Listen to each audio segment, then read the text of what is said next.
All right, how's it going, y'all? So today we are going over how to create restore media and even completely restore a Windows PC using Synology's Active Backup for Business. So if you've set up Active Backup for Business for a PC, definitely go ahead and at least do the first half of this tutorial. That's going to show you how to create this restore media on a thumb drive.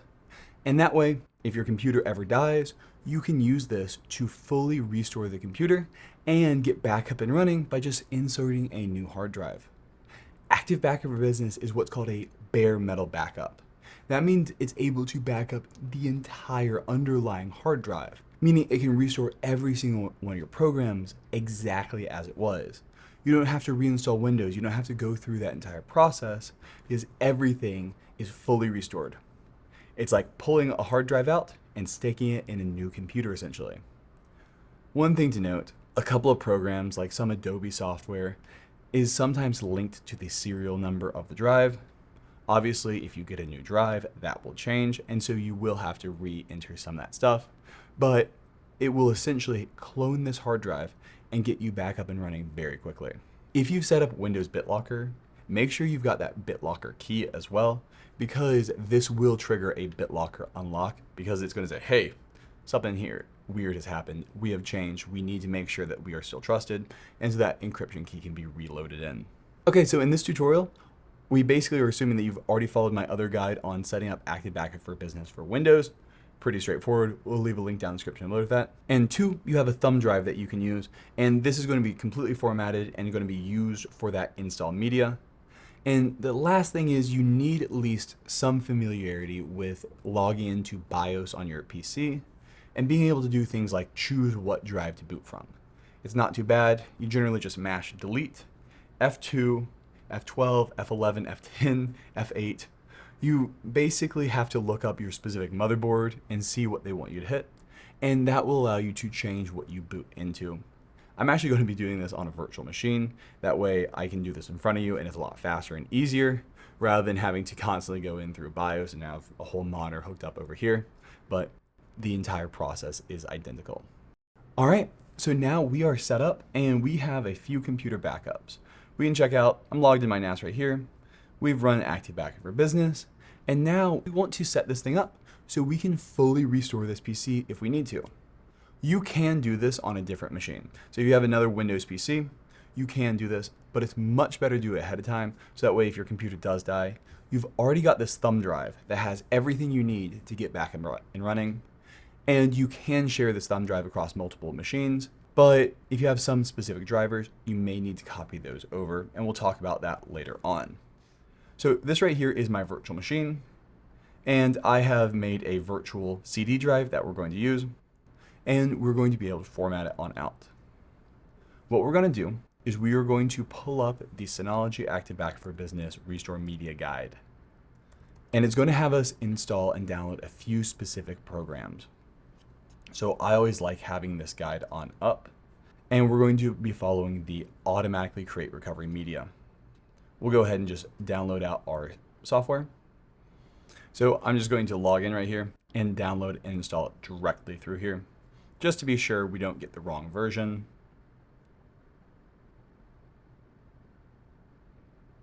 And that way it's tied to the exact same version that's currently installed. We're gonna go ahead and open our on up and unzip it and do your normal installation.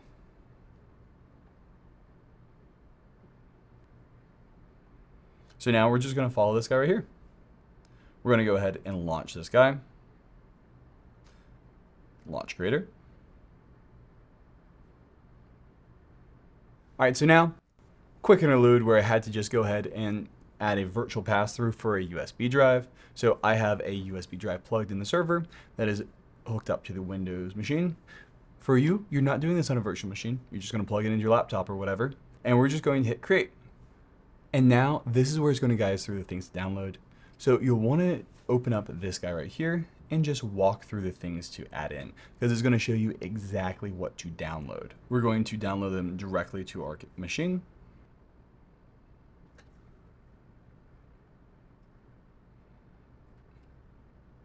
And all we need to do is add in deploy tools. These can get really long and really slow otherwise, so This will save you a lot of time. You only have to do this once per computer you're setting this up with. All right, now if it does not pop back up for you, you come back in and hit create again. And now it'll be the PE add-on.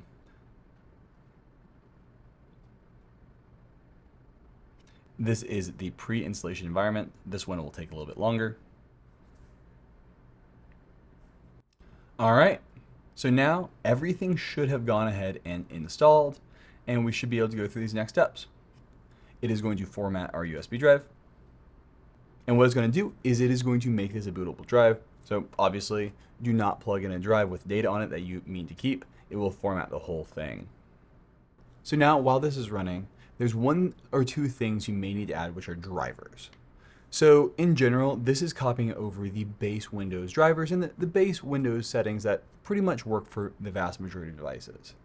However, if you're on a laptop that only has like a Wi-Fi card or other things like that that are using weird drivers, you may need to download them separately and add them to this USB drive. This is an annoying process. And so if you do really plan on restoring this thing, and it's really critical that you're able to restore very quickly, I would recommend doing the next steps, even if you don't plan on formatting your computer and restoring it, just to test and make sure that it works. Obviously, just don't hit completely restore, but if you get through the place where you can restore, you'll know all the drivers have loaded on in. If you have special drivers, what you can do, come into device management. Let's say you want to go into this guy right here. You can go in and find this driver right here and copy it directly to the drive. That way you're able to actually have it ready on in. The two most common drivers that you may need are one, going to be disk drivers, especially for new NVMe drives. And the other one is going to be those network adapters. Those are the only two ones that I find most people need in those cases where you do need them. So now it is copying all of our files over, and you can see that this drive is clearly having an issue. I got this drive in, I think, middle school actually. So we'll see if it survives this. I may have to redo these with a better USB drive.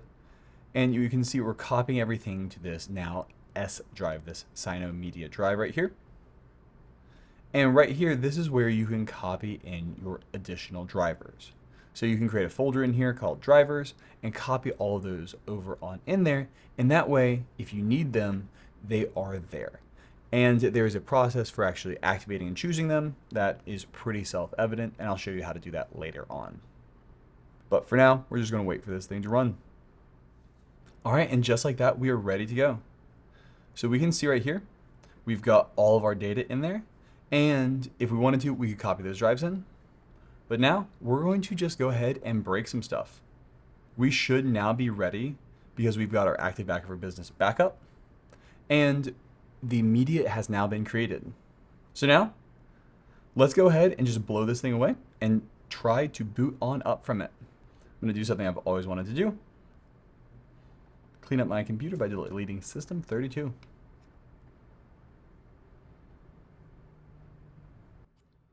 Oh, it won't let you anymore. All right, we're just going to go ahead and reboot this thing and pretend like it's dead. So what we're going to need to do is we're going to have to look up how to boot into a USB drive from our BIOS. That's always the hardest part of this thing. I'm going to do this virtually really quick, and so we're going to meet up back then, and we're going to boot into that USB drive. All right, so now this is where you would go in and actually boot into your BIOS. Since I'm doing this on a virtual machine so y'all can see it very easily, I have just gone ahead and attached this disk, which is an ISO file of that virtual media. In general, you would just press F2, Google how to boot into a USB drive with your motherboard manufacturer. Every one of them has a different key, unfortunately. But hopefully we should boot into this CD-ROM that's virtual right here. That should go ahead and get us up and running. I think I hit that fast enough. We'll see.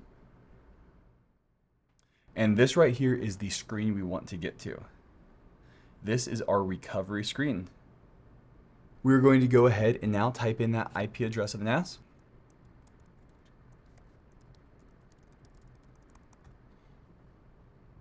And say OK to that self-signed certificate. We now get to pick whatever device we want to restore, and you can choose entire device restore, which is probably what you'll do. And now we just pick whatever time we want to do. We'll do the latest one. And I always like to recommend hit this button right here, view automatically matched disks mapping. So what this will do is this will look at the drive that's already there and show you what it's going to do. So I already had all that data there. We're just doing a restore. So you can see they are all to be restored. And it is going to take that 200 gig virtual drive and restore it.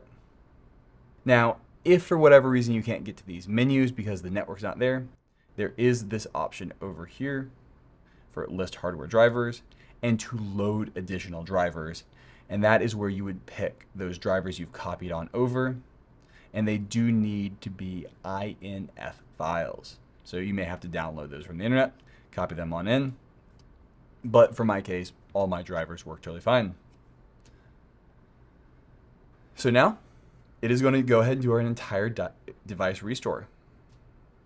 Once you hit this button, boom, everything's gone. You're going to blow away that old disk. So don't do this just for fun because this can break. Some stuff can go wrong. So I would only recommend doing this on a system you're okay losing all the data on in case something crazy happens. You can always verify your backups first by coming in and actually making sure that you've got your data. But we'll go ahead and say yes.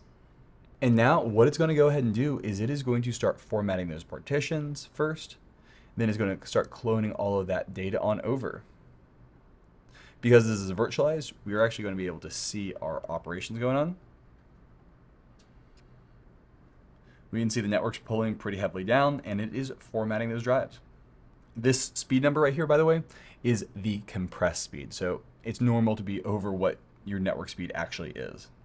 In this case, you can see that because this data was very compressible. Operating system files often are. All right, now we're just going to sit back, relax, and wait. And it should just be done in a little bit here. All right, well, that was actually very fast. It took about 5 minutes to restore that because once again, it's not restoring the entire thing. It's only the data that's actually there. So now what we're going to do is we're going to unplug our flash drive and hit this restart button. And if all things worked out properly, we are going to boot into exactly how our computer was, right where that last backup was. It's copied over our recovery partition, all of those different partitions directly back on in. And you'll see right there, it does a quick like, hey, something funny is going on, and kind of goes through a check. And now it's going to go ahead and boot up and hopefully should boot directly into Windows. If you do have BitLocker, there's a good chance that this triggers a BitLocker event. So you may have to type in that BitLocker recovery key because that is an event where, hey, some weird stuff has happened. We've re-pulled some data and you may have lost that BitLocker key internally. That's a safety mechanism. So that way somebody can't just steal your data and reset everything. But it does seem to depend on your BIOS. I've seen it happen both ways. This updates thing is normal. All right, so now after all of those back and forth, as it was cleaning up that data, it kind of has to go through and verify that all the files are where they are. It triggers Windows say, hey, something weird happened. We're back in. This is our computer exactly as it was when we restored this data. Everything has just come right back on in and it's like nothing ever happened. We did a full hard drive backup. And so that's why we don't lose any data whatsoever. Everything just got recreated on in and we're back up and running. That is pretty much all there is to it. I would highly recommend keeping this flash drive around if you can, just in case you ever need it, so that way you don't have to redo these settings before. But now we know that all of our data is there exactly, and we just continue using the PC as we did before. All right, well, that's going to be it for this tutorial. If you have any other questions or want to hire me, there's a link for that down in the description below, and put those questions down in the comments below. And have a good one. Bye.